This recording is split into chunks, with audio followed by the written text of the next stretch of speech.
so this U-change lock thing was kind of puzzling to me, why it works upside down. Basically, you can see the key, and then the key goes in with the teeth down and it operates. However, it does not operate with the teeth up. So you can see there. I just want to take this apart and kind of see what makes this thing tick a little bit here. Now normally this lock is specifically designed so you don't have to have a locksmith come out and take the key out or take the whole cylinder out and do all this stuff that we're doing here. But since this is something kind of odd, I just want to see what makes it go here. And a conventional follower is way too small, apparently. So that's fun.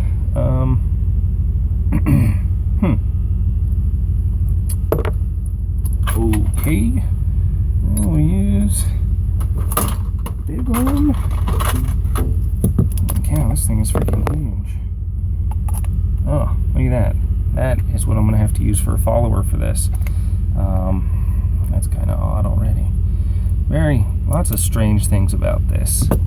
So let's see here. Somehow it got set to a 0 setting.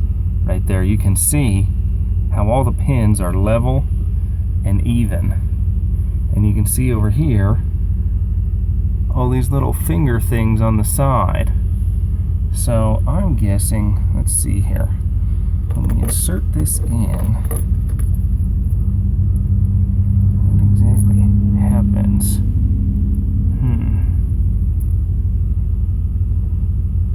Oh, it's like it frees these pins up.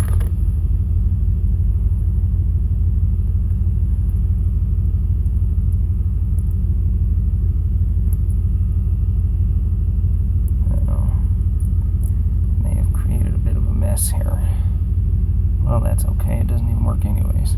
So when you do that, it like frees these pins up and then they can move, apparently. And let's see if we can.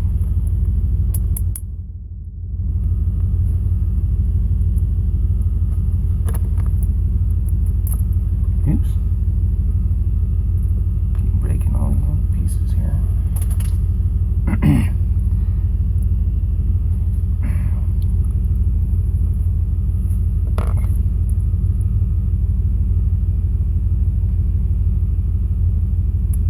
So basically, I'm guessing what happened is what it looks like is when I insert this little change key tool, this little pick tool down in here, these pins have like a internal spring, you can see that, and like they're almost like the side pins on an Asa lock, and then there's like a little spring in there, and then even further down in there is this little pin thing here.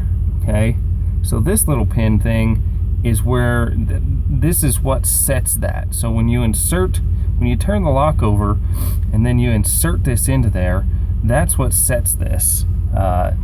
It like follows a line on this here. So basically this is pushing the driver pin up and down like so. And then when you insert that in there, it follows these lines and it cuts it off right there, and then that's where you're going to be at on these.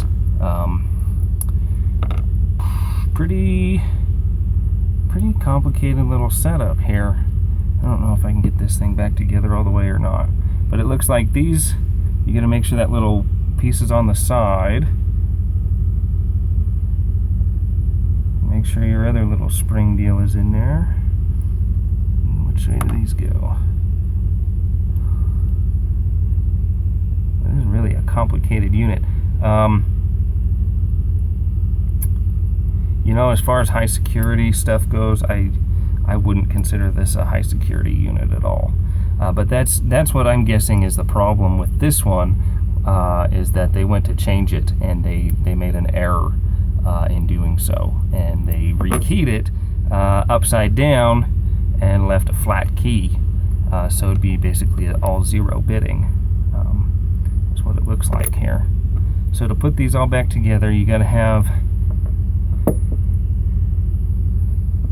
this little piece goes into here. You're going to make sure your spring is in the bottom. Way too many moving parts, way too complicated to be a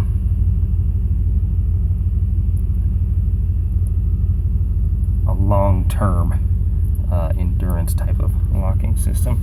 Basically, this thing's probably just not going to go back together again, but basically I just wanted to pull it apart and kind of show you what's inside of there and what makes it tick. Let's see what's in the top here, just for fun.